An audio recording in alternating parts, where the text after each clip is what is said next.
The movie life made audiences laugh with its sharp humor and unforgettable prison buddies. But for the actors who brought that story to life, real-world fate was far crueler. Fame fractured marriages, addiction destroyed futures, and unexpected tragedies changed everything. 25 years later, their journeys revealed twists no audience ever saw coming. Let's find out. Eddie Murphy as Rayford Gibson. Eddie Murphy was born on April 3, 1961, in Brooklyn, New York. At 38 years old, he played Ray Gibson, the fast-talking, street-smart schemer leading life, 1999. But off-screen, his personal life was entering its most volatile chapter. His marriage to Nicole Mitchell, once a picture-perfect Hollywood union, began breaking apart under the weight of explosive arguments and the pressures created by Murphy's fame. Their 2006 divorce became one of the industry's most expensive, the custody disputes and public filings exposing pain neither had expected when they married in 1993. The scandal with Mel B in 2007, denying paternity before a DNA test confirmed he was the father, only intensified the media frenzy, leaving his family life bruised and Murphy emotionally drained. Career stress arrived at the same time. In 2002, The Adventures of Pluto Nash bombed so severely that he nearly faced financial collapse, forcing him into a string of roles chosen for survival rather than passion. And yet, he kept working. Shrek, Dreamgirls, Norbit. Even while managing lawsuits, career criticism, and the pressure of supporting a growing family of 10 children. Now, at 64 years old, Murphy continues acting while maintaining a quieter, more private life, recently marrying Paige Butcher and raising their 2 children. With an estimated net worth of $200 million, he remains a comedy icon who survived scandal, financial near ruin, and turbulent relationships. Martin Lawrence as Claude Banks. Martin Lawrence was born on April 16, 1965, in Frankfurt, West Germany. At 34 years old, he played Claude Banks, the wide-eyed dreamer at the heart of life, 1999. Behind the laughter, his private life was already unraveling.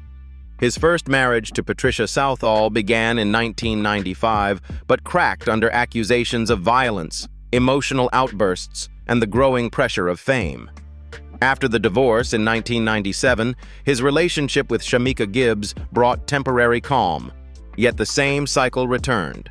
Long shoots, fame-driven paranoia, and custody disagreements that escalated into the messy 2014 separation. Even at his highest points, during Martin, Bad Boys, and sold-out comedy tours, his home life often lived in the shadow of turmoil created by his own instability. The tension was magnified by his health collapse. In 1996, while preparing for Big Mama's house, he pushed himself into extreme heat training, collapsed during a jog, and slipped into a 3-day coma with a body temperature of 107 degrees Fahrenheit. The near-death episode left lasting damage, triggering periods of anxiety, erratic behavior, and hospitalization that forced studios to build safety clauses around his contracts. Now at 60 years old, Lawrence continues acting, returning to global fame with Bad Boys for Life and voice acting while maintaining a quieter personal life. His estimated net worth of $110 million stands as proof of a career built from brilliance and near collapse. Ned Beatty as Dexter Wilkins. Ned Beatty was born on July 6, 1937 in Louisville, Kentucky. At 62 years old, Beatty played Dexter Wilkins, the stern, manipulative prison chief in Life, 1999. This role matched the authority he had carried for decades in Hollywood. As soon as the cameras stopped rolling, his private life revealed a very different kind of confinement. His first wife, Walta Chandler, endured nearly a decade of his long absences before the marriage dissolved. His second wife, Belinda Rowley, lasted 8 years before the emotional toll of films like Deliverance finally split them apart. His longest marriage, to Dorothy Tinker Adams, broke down after 19 years, ending in a bitter property dispute that drained him emotionally far more than any role he ever played. Even when he remarried Sandra Johnson in 1999, the peace he found came after decades of damage. The strain didn't end at home. Years of demanding shoots, cross-country travel, and the lingering weight of emotionally heavy roles slowly eroded his stamina. The physical wear showed during later productions, such as Shooter and the promotional cycle for Toy Story 3. By his late 70s, the fatigue had become impossible to disguise.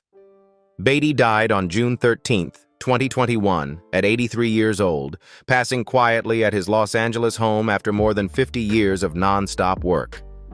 He left behind 8 children, a career of more than 160 roles, and an estimated net worth of $5 million, modest for a man of his longevity, but earned through relentless endurance rather than glamour.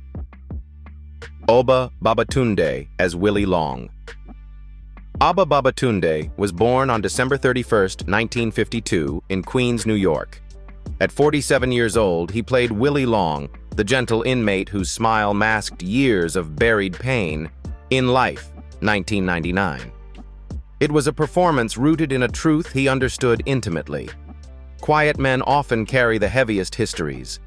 The character resonated deeply with him because the heaviest struggles of his own life unfolded behind closed doors. His marriage to Jane Wheeler began in 1981 full of optimism, but the demands of his Broadway years quickly tested them. Touring with Dreamgirls kept him away for months, creating arguments over separation and finances that neither expected so early in their marriage. When he transitioned to Hollywood, the industry's racial barriers struck even harder. He lost leading roles, took underpaid supporting work, and went through stretches where acting couldn't support the family. By the mid-1990s, the pressure had escalated to the point where they nearly divorced, saved only by Babatund&e's return to steadier stage work and voice acting. As his career expanded, his body paid the price. Constantly shifting between filming, rehearsals, and narration booths left him drained, especially during productions like Philadelphia and later Dear White People. Exhaustion became its own chronic battle, forcing him to adopt strict routines, yoga, controlled schedules, and long recovery days to keep himself from burning out entirely. Now, at 73 years old, Babatund&e continues acting across television and stage, choosing projects that allow him balance rather than pushing him to collapse. His estimated net worth of $1.5 million reflects a career built not on lucky breaks, but on decades of discipline, survival, and a refusal to disappear from an industry that once tried to shut him out. Bernie Mac as Jangle Leg. Bernie Mac was born on October 5, 1957, in Chicago, Illinois. At 42 years old, he played Jangle Leg, the jittery, sharp-tongued inmate whose chaotic humor in Life, 1999.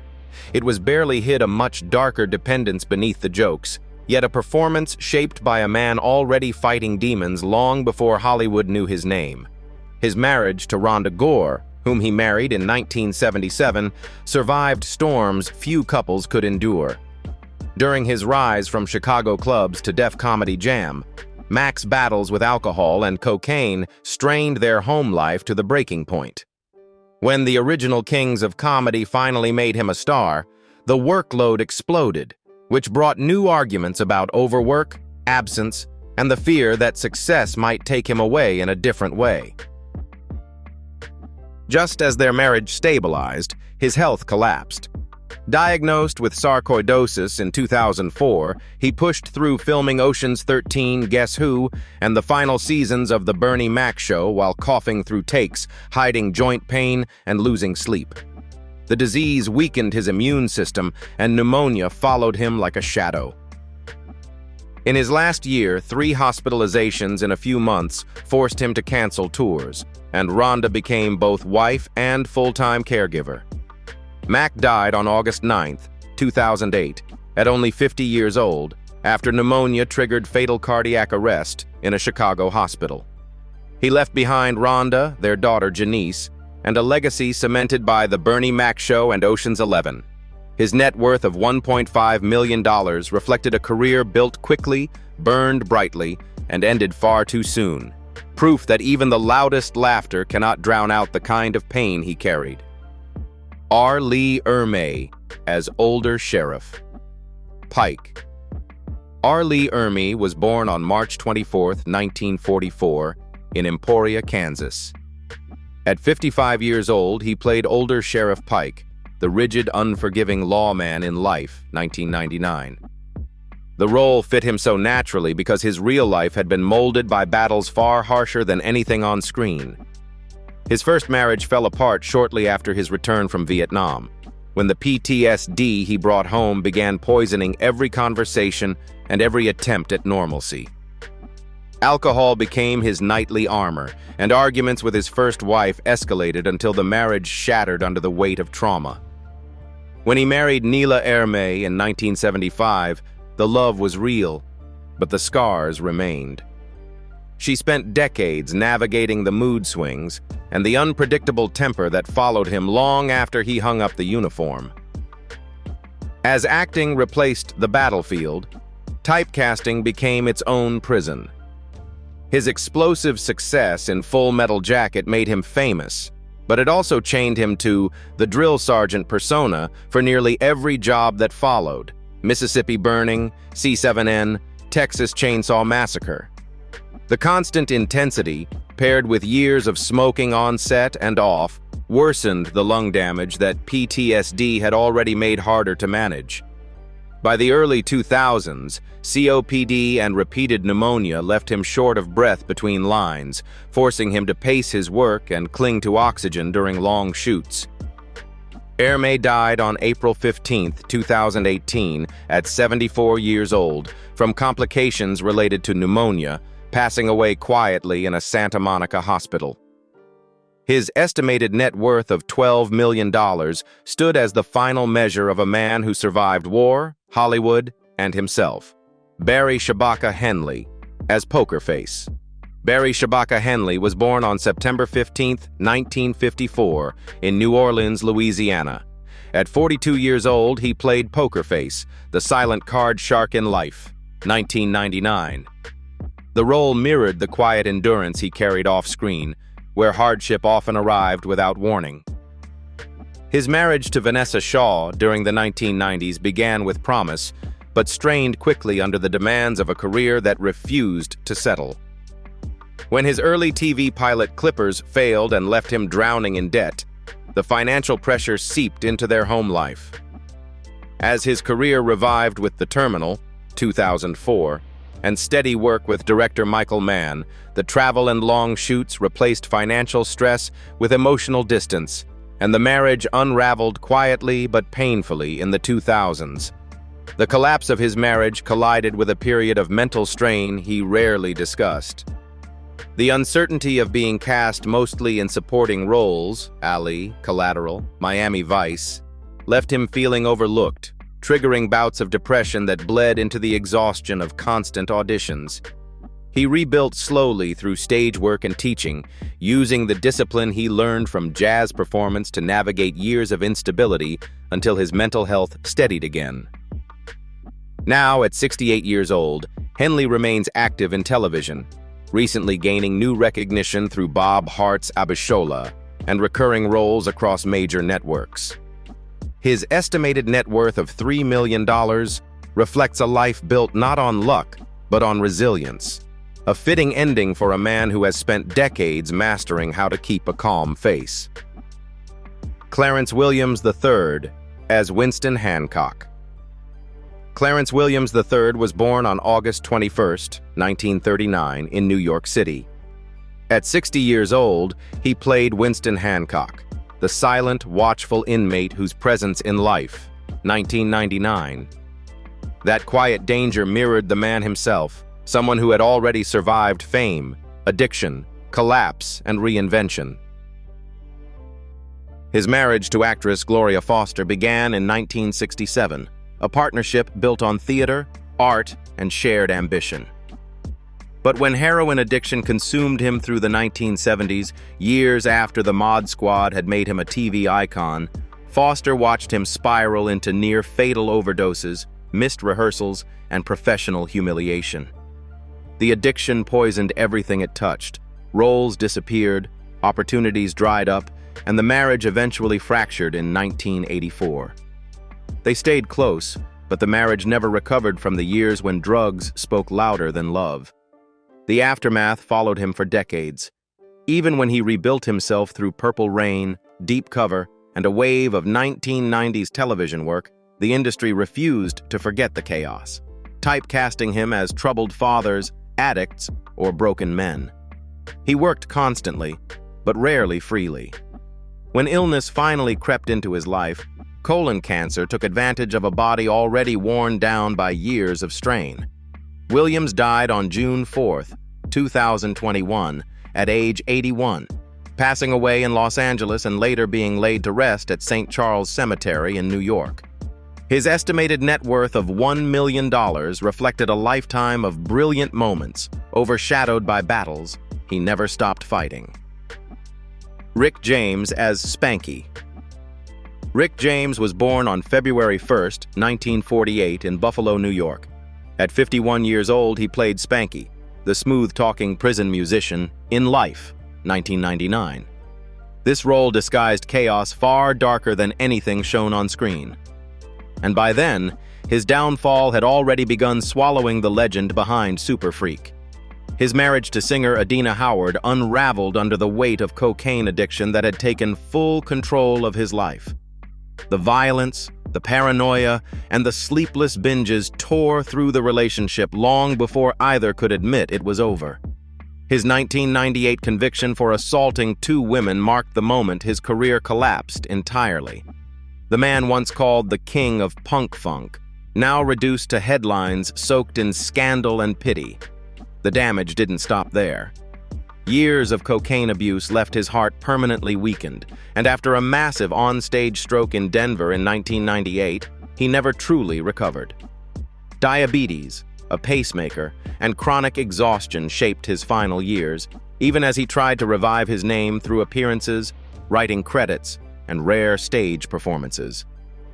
Rick James died on August 6, 2004, at age 56 in Los Angeles from pulmonary and cardiac failure, with 9 drugs, cocaine included, still in his system. He was survived by his children and a complicated legacy, leaving behind an estimated net worth of $7 million. His journey from funk royalty to tragedy remains one of music's most painful falls. Heavy D, as Jake Heavy D, was born on May 24, 1967, in Mandeville, Jamaica.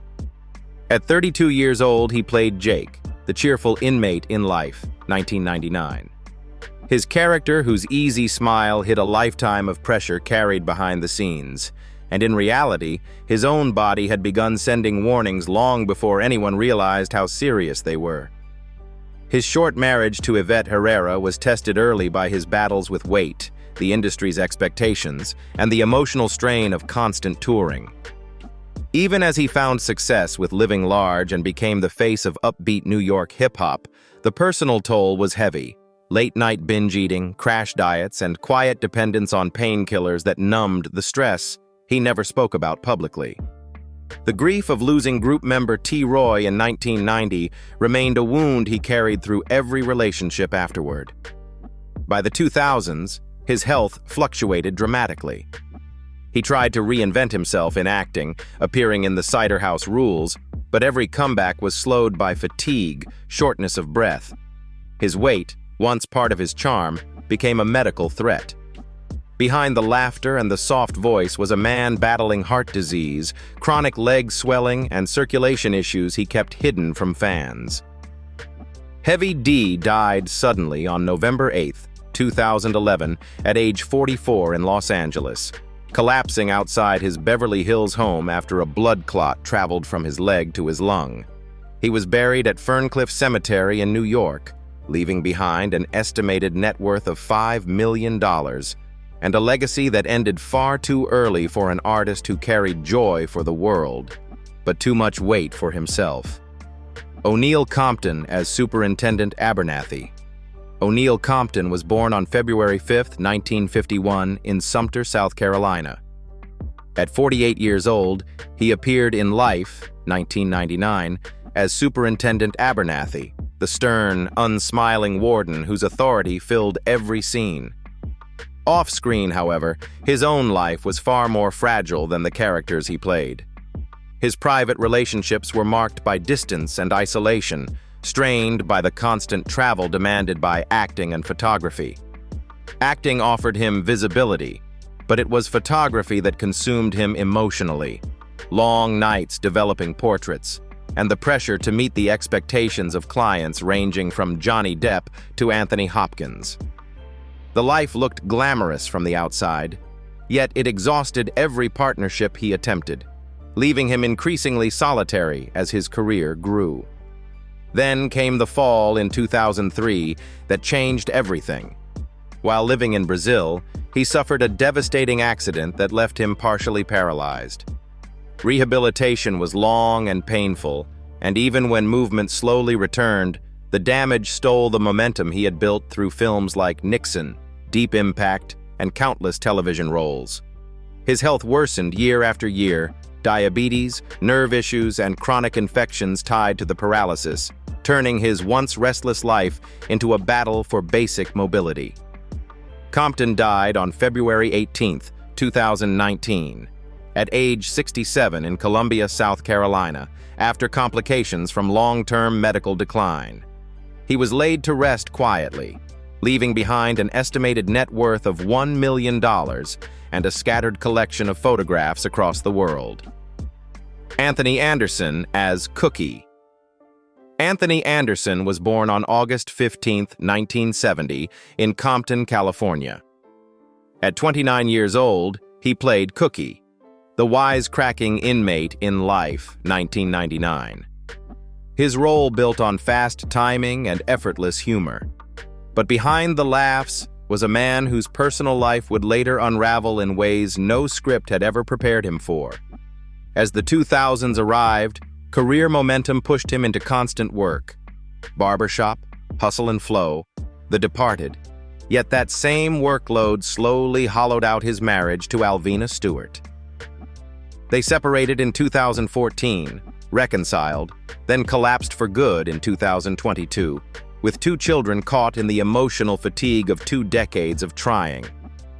At the same time, Anderson was diagnosed with type 2 diabetes, a battle he kept quiet for years as he filmed long days on Blackish, often hiding exhaustion between takes to avoid showing weakness. The strain deepened when his stepfather, Sterling Bowman, fell ill and passed in 2022, leaving Anthony responsible for a grieving family, while still maintaining the smiling public persona expected of him.